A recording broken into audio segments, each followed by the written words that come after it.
Hello, all, and welcome to the Charm Podcast. I am going to be reviewing today some of my thoughts after seeing the rebooted 2018's promo as well as first look. Um, I'm also going to be talking about the Legacy Charmed from 1998. And if you haven't listened to my first broadcast, I'm going to reiterate that I was a very big fan of the original Charmed, which I'm now calling Legacy Charmed.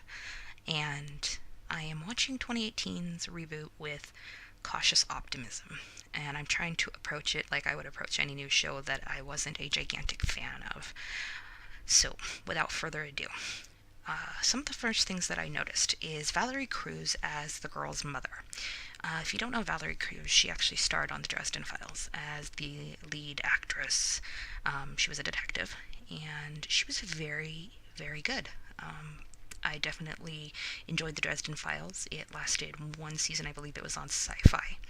And I found in the promo that she's a very strong actress, and it's something that carried over from the Dresden Files into Charmed, the rebooted series.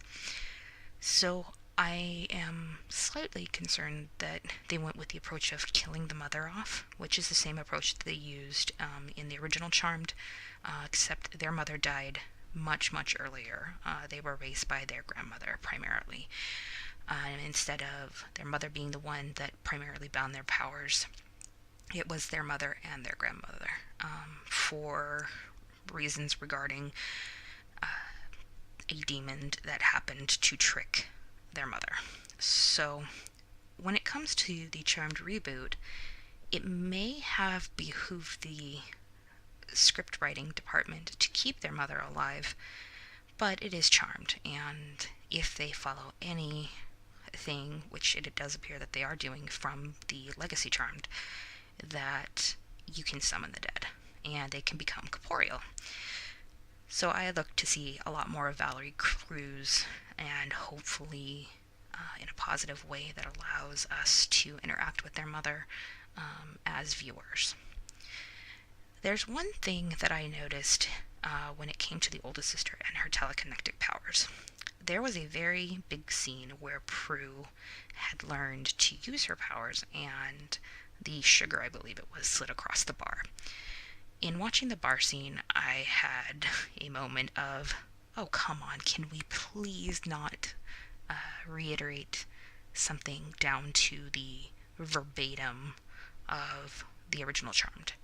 It's one thing to have witches. Those are pretty generic. It's one thing to have whitelighters. Okay, they're part of the Charmed universe. But it's a whole different issue when you have the same sister with the same power doing nearly the same thing. Instead of bringing something to her, she's throwing it away from her. That looks to be the subtle difference. In Prue's cases, things came towards her. She was in the grocery store or the pharmacy aisle, and all the stuff fell off the shelves.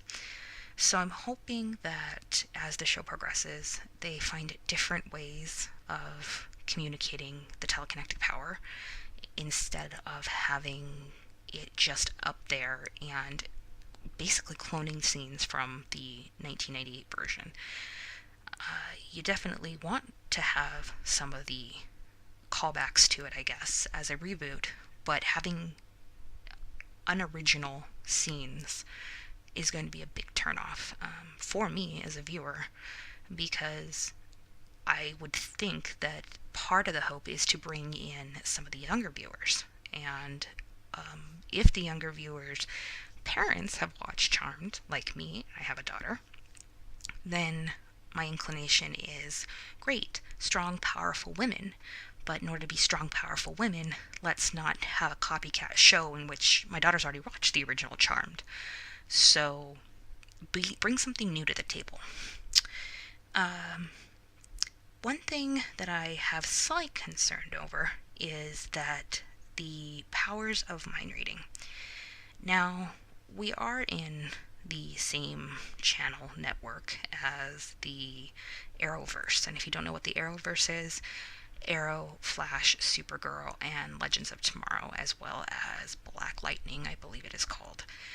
And it has a really big network of extraordinary people doing extraordinary things. So adding witches and whitelighters is not that far-fetched, but a mind reading skill is sort of something that is a bit unbalanced. I'm sure there's going to be caveats to it. In the original Charmed, Phoebe had the ability to read emotions, and she was affected by them. They made up a potion, and they drank it, and that inoculated them against feeling their emotions towards Phoebe. Basically, Phoebe no longer had to deal with rage or anger that the sisters were feeling. She could use it initially to help, but it became a little bit much. So the mind reading is going to have to figure itself out. I do think that there are some possibilities for it, but it's a pretty OP power in the Charmed universe. So unless you're making really, really all upper level demons that are going to be really hard and season-long things that they're going to have to vanquish, instead of the week-to-week demons and with a underlying current of the source of all evil or upper-level demons, it's going to have to be kind of nuked somehow. And if you don't know what nuked means, gamers use it to say when they get nerfed in different elements. So, another thing I took away from the promo was the Whitelighter is hilarious. He's hilarious in the sense that he deadpans things, he does things very gracefully. He reminds me a little bit of Giles from Buffy. He has that Giles-like, okay, now I'm gonna pretend I don't know everything, but I know everything, and I'm going to lead these girls and announce myself in a weird, sort of unique and interesting way. I think the scene was a bit funny because their powers got used, and he had to, make sure that he didn't get hurt by them throwing things at him. So it'll be interesting to see how they continue to develop that character. If he's going to have that dry sense of overseeing humor, it's going to be great. I don't know that I want to see him do too much having to correct as far as them throwing objects his way. But when Piper got a new power in the original Charmed, it was hilarious the few times she did. She got to blow up Leo, and it was a fun learning experience. So the Whitelighter, I'm glad to see, has a sense of humor, and he's probably going to need it, given it seems like the girls are going in a couple different directions. One very superficial thing that I noted about the promo is the book is really new looking. So they moved away from the antique-ish look of the original Book of Shadows into something new and more modern. I don't know if that's by design, that this is a new-blooded witch line, or if it's just an oversight, or just simply something to be looked at and admired. Either way, it's not giving the impression that it's an old book. And I noted that the Whitelighter said this was your mother's book, so it may be a specific Book of Shadows for their mother, and it's a generational thing rather than a family thing. In the promo, they were already speaking Latin. The only thing I have with Latin and them speaking it is they just became witches. They're just learning this. I could understand if the Whitelighter was speaking Latin. Whitelighters are allegedly fluent in every single language that they're charged to speak. And it would be interesting to know how they learned Latin so quick. It's a dead language, and I'm pretty sure that nobody would be all that interested in learning it that rapidly. So it's going to be interesting to see how they explain it, short of the Whitelighter saying, here's a flashcard, say this, and then the demon will go away, which I could see happening. Because while Leo was not as prominent in the early episodes, like in the first few, maybe 10 episodes, he was a very good guide, and he became a very great guide and a great character.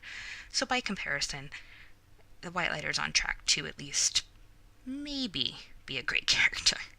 I already like the actor, so I'm all for that. Demons. That has not changed. Demons still look more human than they do demon. with the exception of the original Charmed having Cole, who actually shifted into a full red-looking monster, Balthazar.